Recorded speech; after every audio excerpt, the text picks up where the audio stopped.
Well, I think the one thing that discipline definitely does help you with is it helps you get things done. And when you get things done, when you actually do things, you have more success.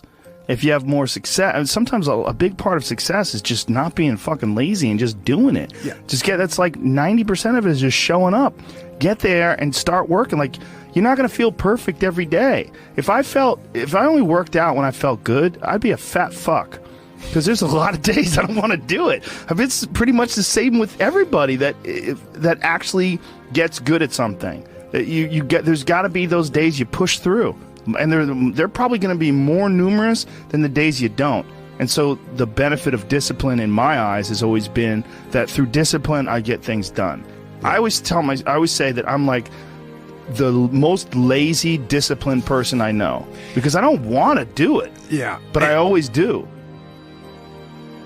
One of the big problems is sitting down and doing the work. Mm-hmm. And you got to, and Pressfield talks about that in the most concise and beautiful way, and he labels it like an enemy. He calls it resistance. Mm-hmm. And that you have to sit down, you have to overcome resistance, and that the pro goes to work. And it doesn't matter if you're sick, doesn't matter if you have kids, it doesn't matter what, you're a pro and you go to work. And that just, it puts it in your head that this is what I do.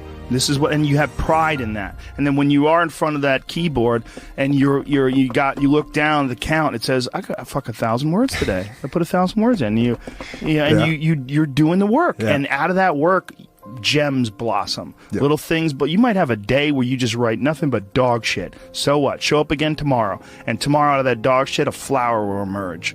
You never know. And that's the only way to develop real, to really develop your potential 100% in anything, whether it's as an author or even as a martial artist. There's a lot of creativity in martial arts.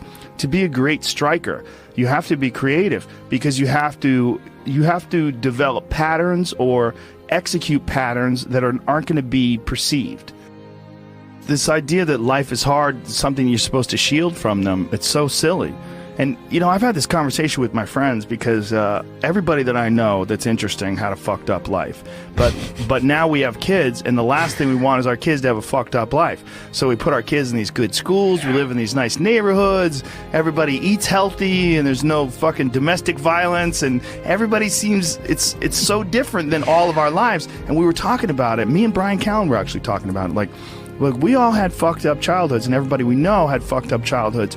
And they're all interesting, but I don't want my kids to be boring, but I also want them to be safe.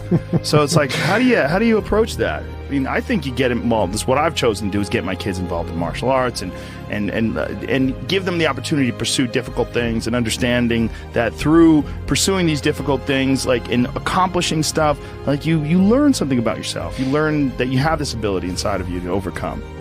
Get obsessed with life improvement. Find things that you enjoy doing that are difficult. Do them and get better at them. Seems so simplistic. It seems like a ridiculous, idealistic point of view, but it's effective. Well, you need some amount of pride and some amount of ego to get good at things in the first place, because it's such a counterintuitive notion, because you have to have a belief in yourself. You have to be able, when you start out at jiu-jitsu, you're a white belt. I remember being a white belt and being like, oh my God, I am fucking never going to get good at this. I'm going to suck forever.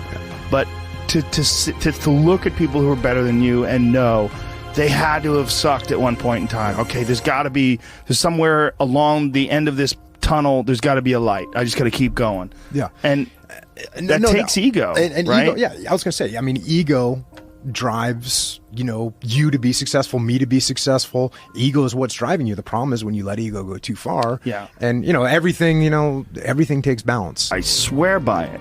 I've felt shitty myself, and then forced myself to work out. And after I get out of there, I'm like, whoa, 100%. Fucking it's 100% guarantee.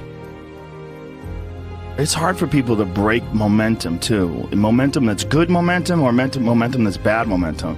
When I get on a good groove of working out all the time, I feel it. After I'm done working out, I'm like, yeah, I can't wait to get in there again. I can't wait to work out again. That's the good momentum. But then there's that bad momentum, you get injured or something like that, and you can't do anything for a couple of weeks, and then to try to get that kickstart that motor up again, it's hard to get momentum.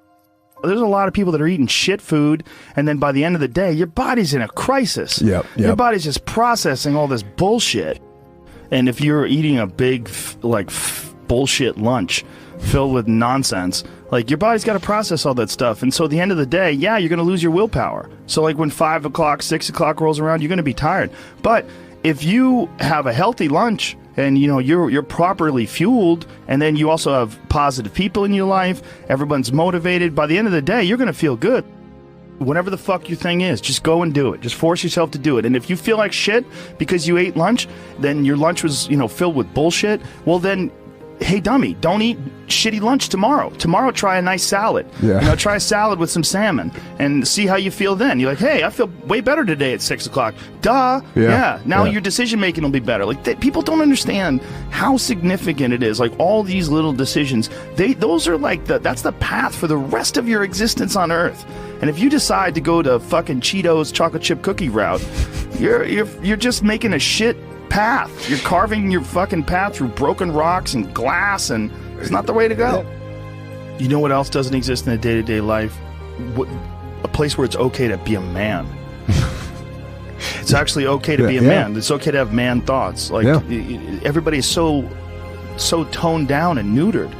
It's like human resources and corporate life has watered down people's natural behavior to the point where people are just dying on the inside, sitting in these fucking cubicles, rotting, just freaking the fuck out, having all these thoughts they can't entertain, having to pretend to be someone they are not all day long, putting on this bullshit way of talking, this fake way of thinking. Everybody's got to subscribe to whatever fucking ridiculous policies their company wants to enforce. And you're just a robot, and you get out of there and you just want to scream.